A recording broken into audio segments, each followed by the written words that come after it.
Assalamualaikum warahmatullahi wabarakatuh dan salam sejahtera. Kami dari Bulan 4 ingin membentangkan tugasan berkenaan dengan subjek penghayatan etika dan peradaban. So berdasarkan tugasan yang kami buat ini, tema yang kami pilih adalah berdasarkan peranan etika dan peradaban dalam mendukung tanggungjawab sosial. Dan seterusnya tajuk yang kami pilih adalah mengenai kecaman sebagai medan populariti masa kini, iaitu berkenaan dengan realiti sosial. So untuk seterusnya,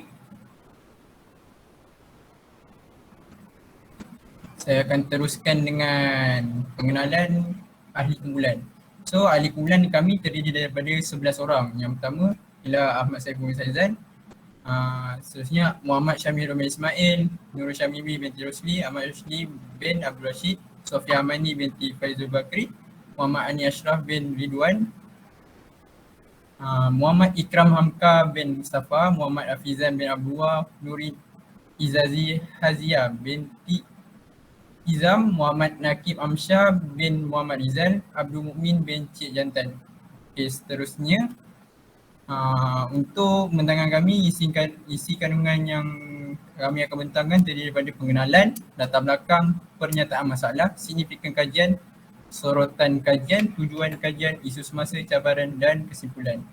Okey, seterusnya saya akan paskan kepada ahli kumpulan lain untuk meneruskan pembentangan yang seterusnya.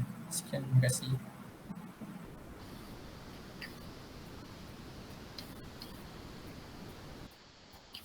Okey, untuk pengenalan kajian, etika dan peradaban digunakan untuk memahami serta menghayati dinamika sesuatu masyarakat. Etika iaitu nilai-nilai perlakuan bagi individu atau kumpulan. Manakala peradaban ialah satu keadaan atau tahap kemajuan dari aspek jasmani dan rohani. Penggunaan media sosial merupakan satu keperluan harian individu untuk mengetahui tentang isu semasa.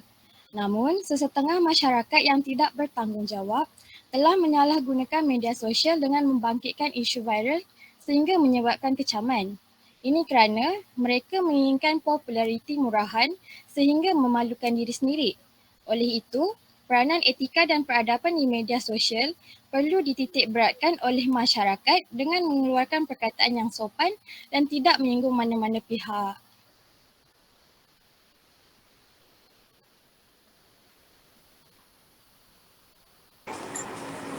Bagi latar belakang pula, dalam menempani era modernisasi pada abad ke-21 kini, negara kita semakin pesat membangun seperti tenggelam sama basah timbul sama hanyut seiring dengan negara maju lain.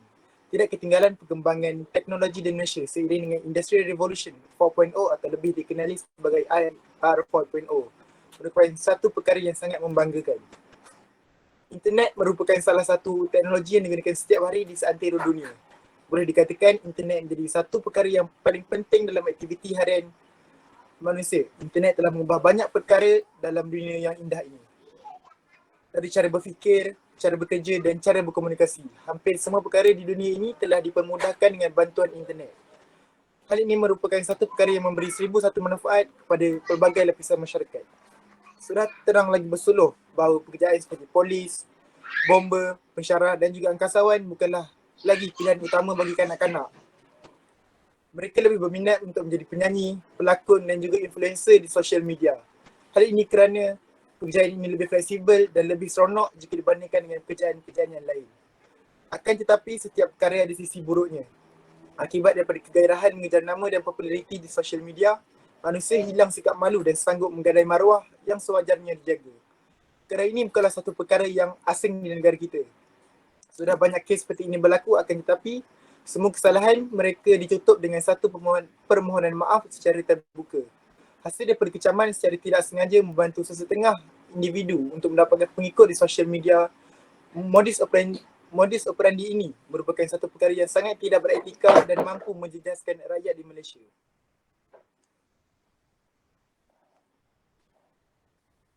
Untuk penyataan masalah, kini kecaman kepada pengguna media sosial merupakan aspek penting yang perlu dititik beratkan kerana pengguna sosial media bebas berkongsi dan menyebarkan aktiviti atau info mereka sama dalam bentuk tulisan maupun gambar. Hal ini kerana jika seseorang itu memuat naik gambar, video atau mengeluarkan pernyataan yang kurang menyenangkan di tatapan umum, mereka akan dikecam oleh pengguna sosial media yang lain. Secara tidak langsung, kecaman itu menjadi satu batu loncatan untuk individu yang tidak bertanggungjawab itu untuk meraih populariti.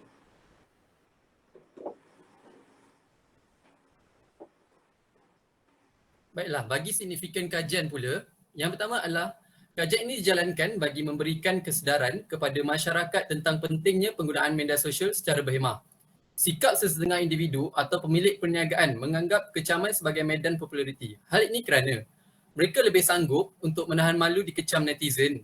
Bagi mereka, dengan kecaman-kecaman tersebut dapat menyebarkan lagi tentang mereka dan boleh melariskan produk yang mereka jual. Perkara ini perlu ditangani sebelum menjadi satu fenomena atau kebiasaan kepada generasi akan datang. Dan akhir sekali, penggunaan media sosial secara tidak berhemah dan anggapan bahawa kecaman sebagai medan populariti akan merosakkan pemikiran generasi akan datang, seterusnya menjatuhkan kemajuan dalam sesebuah negara.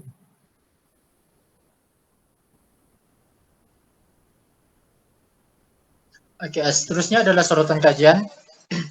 Media sosial adalah untuk menyediakan informasi, pesanan, pendapat, rumor, gosip, propaganda dan sebagainya kepada masyarakat secara keseluruhannya.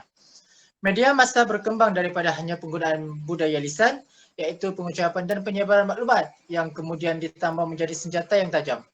Perkara ini perlu diambil berat kerana video yang tidak bermoral ini dapat merosakkan akhlak dan moral pelajar. Pada pertengahan abad 1990-an, perkembangan industri media bermula dengan pindahan Akta Penyiaran Televisyen media massa yang dapat merangsang dan mempengaruhi sikap serta tingkah laku individu atau masyarakat merangkumi semua aspek kehidupan manusia. Seterusnya, media juga berperanan dalam membina identiti bangsa dan budaya untuk pembangunan keseluruhannya. Pengaruh media massa seperti media cetak dan media elektronik menjadi puncak akhlak belia, pincang dan rosak. Secara tidak langsung, aktiviti ini menyebabkan pelajaran, kerja rutin harian dan tanggungjawab lain diabaikan. Okey, itu je.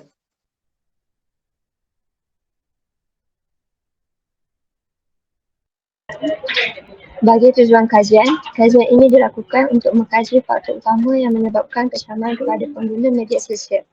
Hal ini kerana pengguna media sosial bebas berkongsi tentang aktiviti harian dan info dalam bentuk tulisan atau gambar. Yang kedua, kajian ini adalah untuk mengenal pasti sejauh mana populariti yang dimiliki dapat bertahan kepada individu. Ini kerana perhatian yang diraih makin bertambah setiap hari kesan dari viral. Yang ketiga, kajian ini dijalankan untuk mengetahui kesan daripada kecaman yang diberikan kepada individu. Contohnya, gangguan emosi dan tekanan mental memberi kesan buruk jika perkara ini tidak dibenda.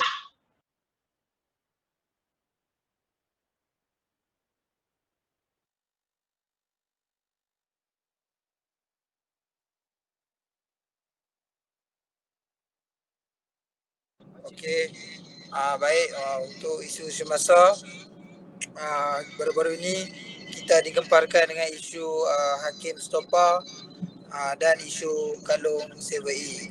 Bagi isu Hakim Stopa, secara kesimpulannya Hakim Stopa yang berumur 22 tahun telah digelar sebagai ikon pemotoran oleh Timbalan Perdana Menteri. Hal ini mencetuskan kencaman dan media sosial Malaysia menjadi riuh akibat gelaran yang tidak sepatutnya diberi oleh Timbalan Menteri kepada hakim tersebut. So dengan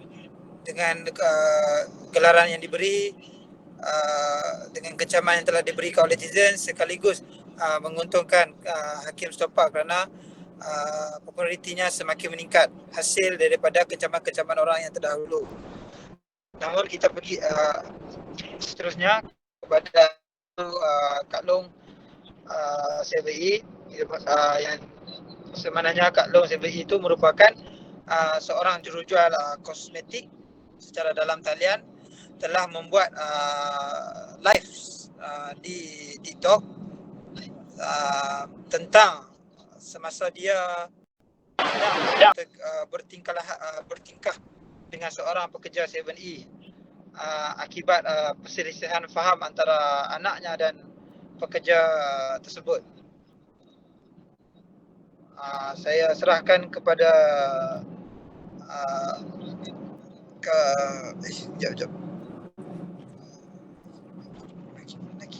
Mana Slack?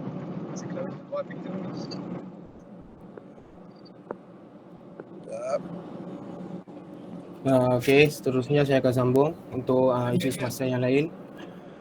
Seterusnya ialah isu semasa tentang lagu raya yang diciptakan oleh Datuk Ali Shukri. Datuk Ali Shukri merupakan seorang usahawan produk kosmetik.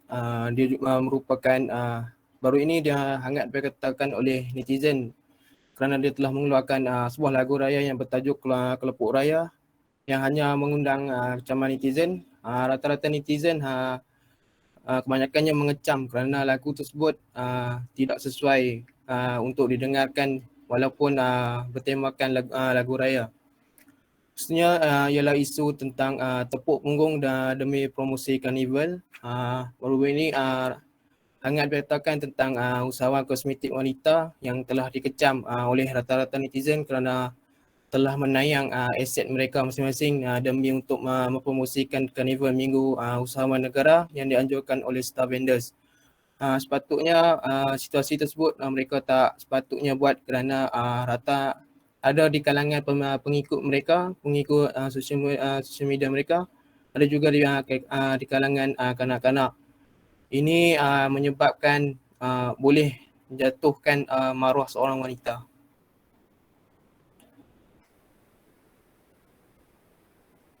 Seterusnya.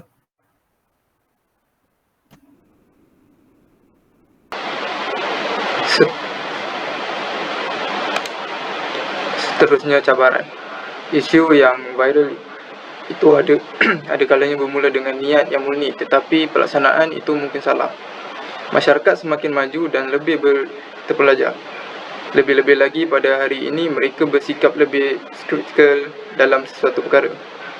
Isu viral lebih mudah tersebar seperti maksud asalnya iaitu virus. Lebih-lebih lagi dengan kuasa internet. Organisasi tidak boleh mengharapkan masyarakat bersetuju dengan setiap tindakan. Krisis tidak boleh dielakkan, namun kesannya boleh dikurangkan. Apatah lagi dalam menghadap isu viral.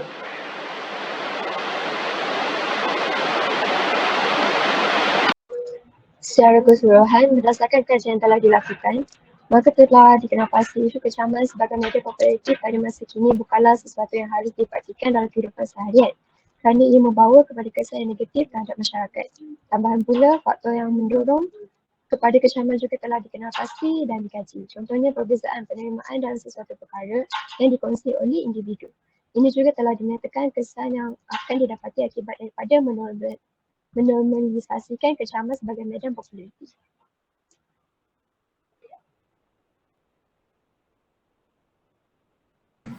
Okey, sekian sahaja daripada kebenaran kami iaitu pendapat untuk membentangkan tugasan bagi subjek penyihatan etika dan peradaban. Sekian, terima kasih.